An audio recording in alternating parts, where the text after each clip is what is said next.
ओम शांति।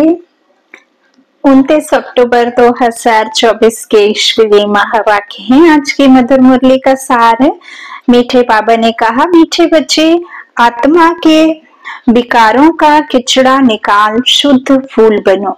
बाप की याद से ही सारा किचड़ा निकलेगा। प्रश्न है, पवित्र बनने वाले बच्चों को किस एक बात में बाप को फॉलो करना है?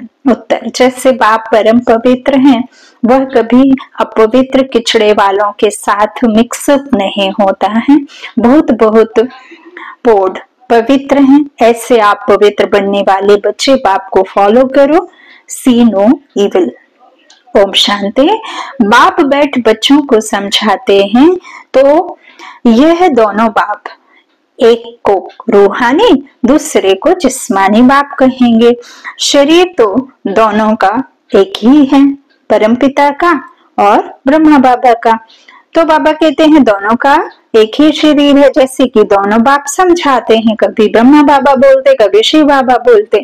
तो बाबा कहते हैं भले एक समझाते हैं, दूसरा समझते हैं, फिर भी कहेंगे दोनों समझाते हैं। देखो, शिव बाबा से ब्रह्मा बाबा भी पढ़ रहे हैं, लेकिन बाबा कहते हैं कि दूसरा समझते हैं, फिर भी कहेंगे दोनों समझाते हैं। यह तो इतनी छोटी सी आत्मा है, उन पर कितना मैल चढ़ा हुआ है। हमारे शरीर को देखो, अगर आप आदि में आए हैं तो आपके 84-82 तो जन्म होंगे ही। तो बाबा कहते हैं देखो, ये छोटी सी आत्मा में कितने कुछ लेप छेप पुण्य पाप के लगे हुए हैं ना। पापी आत्मा हो गई है ना, तो इसीलिए तो फिर बार बार पुकारती है कि आओ और हमें सतो प्रधान बनाओ, हमें दुख से निकालो ना। तो ये आत्मा ही में तो लेप छेप लगे हैं अच्छे बुरे। तो बाबा कहते मैल चढ़ने से कितना घाटा पड़ जाता है। यह कायदा, यह बाबा कहते हैं फायदा और घाटा तब देखने में आता है जब शरीर के साथ हैं। तुम जानते हो, हम आत्मा जब पवित्र बनेंगे तब इन लक्ष्मी नारायण जैसा पवित्र शरीर मिलेगा। अभी आत्मा में कितना मैल चढ़ा हुआ है। जब मधु शहद निकालते हैं तो उनको छानते हैं तो कितनी पवित्र, बाबा कहते कितनी मैल निकलती है। फिर मधु शुद्ध अलग हो जाती है, आत्मा भी बहुत मैली हो जाती है। आत्मा ही कंचन थी, बिल्कुल पवित्र थी। शरीर कैसा सुंदर था। इन लक्ष्मी नारायण का शरीर देखो कितना सुंदर है। मनुष्य तो शरीर को ही पूजते हैं ना, आत्मा, बाबा कहते आत्मा की तरफ नहीं देखते ना। हम भले ही मंदिरों में विराजमान मूर्तियों के पास जाकर के पूजन पाठ करते हैं, उनमें भगवान देखते हैं, तो आत्मा की तरफ थोड़ी देखते हैं। बाबा कहते हैं शरीर को ही पूजते हैं ना। तो बाबा कहते हैं आत्मा की तो पहचान भी नहीं है। जब तक ईश्वर खुद ना आए परमात्मा, तब तक आत्मा अपने बच्चों की पहचान दे ही ना। तो पहले आत्मा सुंदर थी, चोला भी सुंदर मिलता है। तुम भी अभी यह बनना चाहते हो तो आत्मा कितनी शुद्ध होनी चाहिए। आत्मा को ही तमो प्रधान कहा जाता है, क्योंकि उनमें फुल किचड़ा है। बाबा कहते एक तो देह अभिमान का किचड़ा और फिर काम क्रोध का किचड़ा। किचड़ा निकालने के लिए छाना जाता है ना, छानने से रंग ही बदल जाता है। तुम अच्छी रीति बैठ विचार करेंगे तो फील होगा बहुत किचड़ा भरा हुआ है। आत्मा में रावण की प्रवेशता है। अभी बाप की याद में रहने से ही किचड़ा निकलता है, इसमें भी टाइम लगता है। बाप समझाते हैं देह अभिमान होने के कारण विकारों का कितना किचड़ा है। क्रोध का किचड़ा भी कोई कम नहीं है। क्रोध ही अंदर में जैसे जलता रहता है, कोई ना कोई खामियां हैं। बाबा कहते हैं इस तरह देखो, कोई ना कोई किसी ना किसी के अंदर बात पर दिल जलती रहती है, शक्ल भी तांबे जैसी रहती है। अभी तुम समझते हो हमारी आत्मा जली हुई है, आत्मा में कितनी मैल है, अभी पता पड़ता है। यह बातें समझने वाले बहुत थोड़े हैं। इसमें तो फर्स्ट क्लास फूल चाहिए ना, अभी तो बहुत खामियां हैं। तुमको तो सब खामियां निकाल बिल्कुल पवित्र बनना है ना। बाबा कहते हैं ये लक्ष्मी नारायण कितने पवित्र हैं, वास्तव में उन्हों को हाथ लगाने की भी हुक्म नहीं है। पतित जाकर इतने उच्च पवित्र देवताओं को हाथ लगा न सके, हाथ लगाने लायक ही नहीं। शिव को तो हाथ लगा नहीं सकते, वह है ही निराकार, उनको हाथ लग ही नहीं सकता, वह तो मोस्ट पवित्र है। भल उनकी प्रतिमा बड़ी रख दी है, क्योंकि इतनी छोटी बिंदी उनको तो कोई हाथ लगा ना सके। आत्मा शरीर में प्रवेश करती है तो शरीर बड़ा होता है, आत्मा तो बड़ी छोटी नहीं होती है। यह तो है ही किचड़े की दुनिया। आत्मा में कितना किचड़ा है। शिव बाबा बहुत पवित्र है, बहुत पवित्र है। यहाँ तो सबको एक समान बना देते हैं, एक दो को कह भी देते हैं तुम तो जानवर हो। सतयुग में ऐसी भाषा होती नहीं।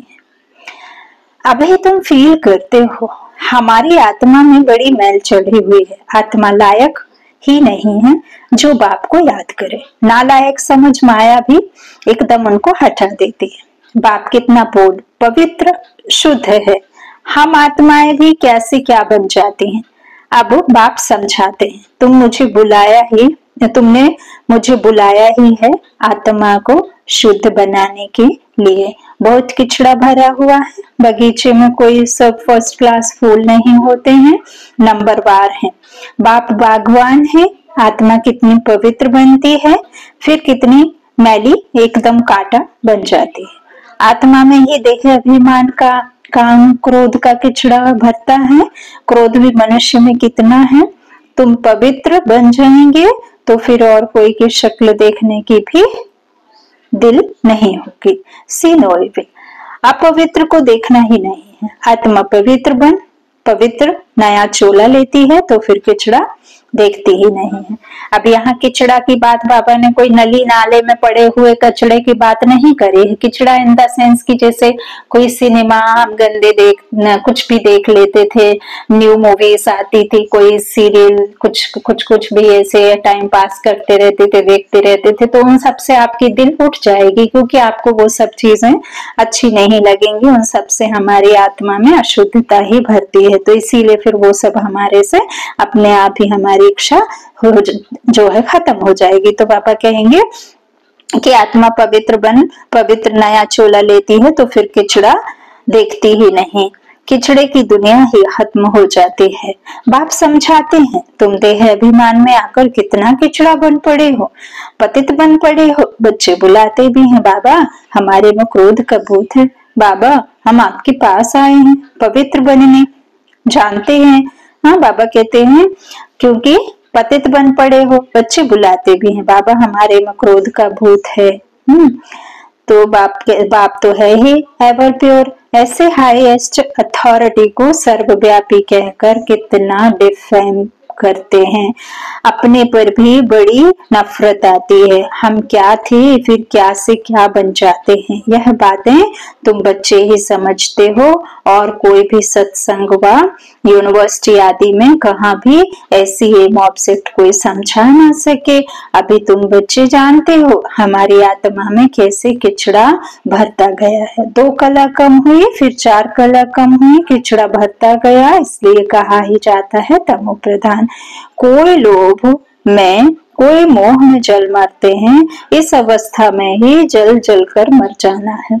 अभी तुम बच्चों को तो शिव बाबा की याद में ही शरीर छोड़ना है, जो शिव बाबा ऐसा बनाते हैं। इन लक्ष्मी नारायण को ऐसा बाप ने बनाया है ना, तो अपने को कितनी खबरदारी रखनी चाहिए। तूफान तो बहुत आएंगे, तूफान माया के ही आते हैं और कोई तूफान नहीं है। जैसे शास्त्रों में कहानी लिख दी है, हनुमान आदि की कहते हैं भगवान ने शास्त्र बनाए। भगवान तो सब वेद शास्त्रों का सार सुनाते हैं, भगवान ने तो सदगति कर दी। उनको शास्त्र बनाने की क्या दरकार है। अब कोई शास्त्र, कोई मठ का, कोई मंदिर का निर्माण करने भगवान थोड़ी आते हैं। भगवान तो आते हैं एक गृहस्थ नई दुनिया, कर्म श्रेष्ठ धर्म श्रेष्ठ वाला गृहस्थ आश्रम की स्थापना, है ना। तो बाबा तो इतना सुंदर दुनिया बना के जाते हैं, इतना सुंदर परिवार बनाने के लिए आते हैं, है ना। तो बाबा कहते हैं मैं कोई शास्त्र आदि बैठ करके थोड़ी उनका सार सुनाता हूँ, वहां क्या दरकार शास्त्र आदि की। तो बाबा कहते हैं उनको शास्त्र बनाने की क्या दरकार। अब बाप कहते हैं hear no evil see no evil, इन शास्त्रों आदि से तुम ऊंच नहीं बन सकते हो। बाबा कहते हैं जो भी पढ़ा लिखा है उसे भूलो, जब तक उसे नहीं भूलोगे तब तक मेरा ज्ञान तुमको सुनाई भी नहीं देगा और समाएगा भी नहीं। तो बाबा कहते मैं तो इन सबसे अलग हूँ, कोई भी पहचानती नहीं। बाप क्या है किसको क्या पता, हाँ किसको पता नहीं। बाप जानते हैं कौन कौन नई सर्विस करते हैं, अर्थात कल्याणकारी बन औरों का भी कल्याण करते, वही दिल पर चढ़ते हैं। कोई तो ऐसे भी हैं जिनको सर्विस का पता ही नहीं। तुम बच्चों को ज्ञान तो मिलता है कि अपने को आत्मा समझो और बाप को याद करो, भल आत्मा शुद्ध बनती है, शरीर तो फिर भी अपतित है ना। जिनकी आत्मा शुद्ध होती जाती है उनकी एक्टिविटी में रात दिन का फर्क रहता है, चलन से भी मालूम पड़ता है। नाम कोई का नहीं लिया जाता, अगर नाम लें तो कहीं और ही बदतर ना हो जाए। बाबा कहते अभी तुम फर्क देख सकते हो तुम क्या थी क्या बनना है, तो श्रीमत पर चलना चाहिए ना। अंदर गंद जो भरा हुआ है उसको निकालना है। लौकिक संबंध में भी कोई बहुत गंदे बच्चे होते हैं जो तो उनसे बाप भी तंग हो जाते हैं, कहते हैं ऐसा बच्चा तो ना होता तो अच्छा था। फूलों के बगीचे की खुशबू होती है परंतु ड्रामा अनुसार किचड़ा भी है। अक को तो बिल्कुल देखने की भी दिल नहीं होती, परंतु बगीचे में जाने से नजर तो सब पर पड़ेगी ना। आत्मा कहेगी यह फलाना फूल है, खुशबू भी अच्छे फूल की लेंगे ना। बाप भी देखते हैं इनकी आत्मा कितना याद की यात्रा में रहती है, कितना पवित्र बनी है, और फिर औरों को भी आप समान बनाते हैं, ज्ञान सुनाते हैं। मूल बात ही है मन मना भाव। बाप कहते हैं मुझे याद करो तो पवित्र फूल बनो। यह लक्ष्मी नारायण कितने पवित्र फूल थे। श्री बाबा बहुत पौध है, पावन पवित्र है। मनुष्यों को थोड़े ही पता है कि इन लक्ष्मी नारायण को भी ऐसा श्री बाबा ने बनाया है। तुम जानते हो इस पुरुषार्थ से यह बने हैं। बाप समझ बहुत अच्छा है, बहुत है। बाबा कहते हैं एक तो याद की यात्रा में रहना है जिससे गंद निकले, आत्मा पवित्र बने। तुम्हारे पास म्यूजियम आदि में बहुत आते हैं, बच्चों को सर्विस का शौक बहुत रखना है। सर्विस को छोड़ कभी नींद नहीं करनी होती है, सर्विस पर बड़ा एक्यूरेट रहना चाहिए। म्यूजियम में भी तुम लोग रेस्ट का टाइम छोड़ते हो, गला थक जाता है, भोजन आदि भी खाना है, परंतु अंदर में दिन रात उछला नहीं चाहिए। कोई आए तो उनको रास्ता बताएं। भोजन के टाइम कोई आ जाते हैं तो पहले उनको अटेंड कर फिर भोजन खाना चाहिए। देखो बाबा कहना नहीं, बाबा मेरे लिए लिख रहा है आज मामा बाबा मैंने खाना नहीं खाया। तो ऐसी सर्विस वाला हो। कोई को बड़ा देह अभिमान आ जाता है, आराम पसंद नवाब बन जाते हैं। बाप को समझानी तो देनी पड़े ना, यह नवाबी छोड़ो। फिर बाप साक्षात्कार भी कराएंगे। अपना पद देखो, देह अभिमान का कुल्हाड़ा आप ही अपने पांव पर लगाया है। शाम का 5 बज रहा है, सुबह मैंने नाश्ता भी नहीं किया, लेकिन देखो बाबा की सेवा। माफी बाबा, लेकिन इसमें देह भान नहीं, आपने लिखा तो मैंने कहा। ओम शांति। तो बाबा कहते बहुत बच्चे बाबा से भी रीस करते हैं, अरे यह तो श्री बाबा का रथ है, इनकी संभाल करनी पड़ती है। यहाँ तो ऐसे हैं जो ढेर दवाइयां लेते रहते, डॉक्टरों की दवाइयां करते रहते। भल बाबा कहते हैं शरीर को तंदुरुस्त रखना, परंतु अपनी अवस्था को भी देखना है ना। तो तुम बाबा की याद में रहकर खाओ तो कभी कोई चीज नुकसान नहीं करेगी, याद से ताकत बढ़ जाएगी, भोजन बड़ा शुद्ध हो जाएगा, परंतु वह अवस्था है नहीं। बाबा तो कहते हैं ब्राह्मणों का बनाया हुआ भोजन उत्तम ते उत्तम है, परंतु वह तब जबकि याद में रहकर बनावे। ना। तो घर में भी आप ब्रह्म भोजन बना सकते हैं, जिनके लिए देवता भी तरसते हैं। तो याद में रहकर बनाने से उनको भी फायदा, खाने वालों को भी फायदा, खिलाने वालों को भी फायदा। तो अक की भी तो बहुत है ना, बाबा कहते अक भी तो बहुत है ना, ये बेचारे क्या पढ़ पाएंगे। बाप को तो रहम पड़ता है, परंतु दास दासियां बनने की भी नोंद है। अब महल में काम करने वाले भी चाहिए, है ना। तो बाबा कहते हैं उधर भी तो नौकर चौकर चाहिए, तो इसमें खुश नहीं होना चाहिए, विचार भी नहीं करते हैं हमको ऐसा बनना है। दास दासियां बनने से फिर साहूकार बने तो अच्छा है, दास दासियां रख सकेंगे। बाबा कहते साहूकार बनेंगे तो दास दासियां रख सकेंगे। बाप तो कहते हैं निरंतर मुझे को याद करो, सिमर सिमर सुख पायो भक्तों ने फिर सिमरनी माला बैठ बनाई है, वह भक्तों का काम है। बाप तो सिर्फ कहते हैं अपने को आत्मा समझो, बाप को याद करो बस, बाकी कोई जाप ना करो ना माला फेरो। बाप को जानना है, उनको याद करना है। मुख से बाबा बाबा भी कहना थोड़े ही है।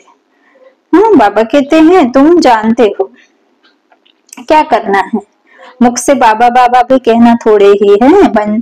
तुम जानते हो वह हम आत्माओं का बेहद का बाप है, उनको याद करने से हम सतो प्रधान बन जाएंगे, अर्थात आत्मा कंचन बन जाएगी। कितना सहज है, परंतु युद्ध का मैदान है ना, तुम्हारी है ही माया से लड़ाई, वह घड़ी घड़ी तुम्हारा बुद्धि का योग तोड़ती है। जितने जितने विनाश काले विपरीत बुद्धि है, बाबा कहते जितने जितने विनाश काले प्रीत बुद्धि है उतना पद होता है। और जिनकी बाबा कहते हैं विनाश काले विपरीत बुद्धि, हमारी विनाश देखते हुए भी बाबा से प्रीत बुद्धि, तो तुम्हारा कल्याण है, उतना पद है। सिवाय एक के और कोई भी याद ना पड़े। कल्प पहले भी ऐसे निकले हैं जो विजय माला के दाने बने हैं। तुम तो जो ब्राह्मण कुल के हो, ब्राह्मणों की रुंड माला बनती है, जिन्होंने बहुत गुप्त मेहनत की है। ज्ञान भी गुप्त है ना। बाप तो हर एक को अच्छी रीति जानते हैं, अच्छे अच्छे नंबर 1 जिनको महारथी समझते थे, आज वह नहीं है। देह अभिमान बहुत है, बाप की याद रह नहीं सकती, माया बड़ा जोर से थप्पड़ मारती है। बहुत थोड़े हैं जिनकी माला बन सकेगी। बाबा कहते हैं तो बाप फिर भी बच्चों को समझाते हैं, अपने को देखते रहो, हम किसके कितने पवित्र देवता थे, फिर हम क्या से क्या किचड़ा बन गए हैं। अब शिव बाबा मिला है तो उनकी मत पर चलना चाहिए ना। कोई भी देहधारी को याद नहीं करना है, कोई की भी याद ना आए, चित्र भी कोई का नहीं रखना है। एक शिव बाबा की यही याद रहे। शिव बाबा को शरीर तो है नहीं, यह भी टेम्परेरी लोन लेता हूँ। तुमको ऐसा देवी देवता लक्ष्मी नारायण बनाने के लिए कितनी मेहनत करते हैं। बाप कहते हैं तुम हमको पतित दुनिया में बुलाते हो, तुमको पावन बनाता हूँ, फिर तुम पावन दुनिया में मुझे बुलाते ही नहीं हो। वहां आकर क्या करेंगे, उनकी सर्विस ही पावन बनाने की है। बाप जानते हैं कि एकदम जलकर काले कोयले बन गए हैं। बाप आए हैं तुम्हें काले से गोरा बनाने। अच्छा, मीठे मीठे सिक्के लदे बच्चों प्रति माता पिता बाप दादा का याद प्यार और गुड मॉर्निंग। रूहानी बाप की रूहानी बच्चों को नमस्ते। हम रूहानी बच्चों की रूहानी माता पिता बाप दादा को याद प्यार और गुड मॉर्निंग। शुक्रिया बाबा। धारणा के लिए मुख्य सार, पहला बाबा ने कहा सर्विस में बड़ा एक्यूरेट रहना है, दिन रात सर्विस की उछल आती रहे। सर्विस को छोड़ कभी भी आराम नहीं करना है, बाप समान कल्याणकारी बनना है। दूसरा, एक की याद से प्रीत बुद्धि बन अंदर का किचड़ा निकाल देना है, खुशबूदार फूल बनना है। इस किचड़े की दुनिया से दिल नहीं लगानी है। वरदान, मन बुद्धि द्वारा श्रेष्ठ स्थितियों रूपी आसन पर स्थित रहने वाले तपस्वी मूर्त भव। तपस्वी सदा कोई न कोई आसन पर बैठ तपस्या करते हैं। आप तपस्वी आत्माओं का आसन है एक रस स्थिति, फरिश्ता स्थिति। इन्हीं श्रेष्ठ स्थितियों में स्थित होना अर्थात आसन पर बैठना। स्थूल आसन पर तो स्थूल शरीर बैठता है, लेकिन आप इस श्रेष्ठ आसन पर मन बुद्धि को बिठाते हो। वे तपस्वी एक टांग पर खड़े हो जाते हो और आप एक रस स्थिति में एकाग्र हो जाते हो। उन्होंने है हठ योग और आपका है सहज योग। स्लोगन, प्यार के सागर बाप के बच्चे, प्रेम की भरपूर गंगा बनकर रहो। प्यार के सागर बाप के बच्चे, प्रेम की भरपूर गंगा बनकर रहो। अच्छा, ओम शांति। मर्सीफुल बाप के बच्चे, मास्टर मर्सीफुल हैं, हर एक पर उपकार करो, रहम करो, है ना। बाबा कहते हैं मर्सीफुल बाप है तो तुम बच्चों को भी मर्सीफुल बन, सब पर रहम करना है, कृपा करना है ना। शांति की दृष्टि, शक्ति की दृष्टि, पवित्रता की दृष्टि, ये सब दृष्टि आपको सब पर रखनी है। अच्छा, ओम शांति।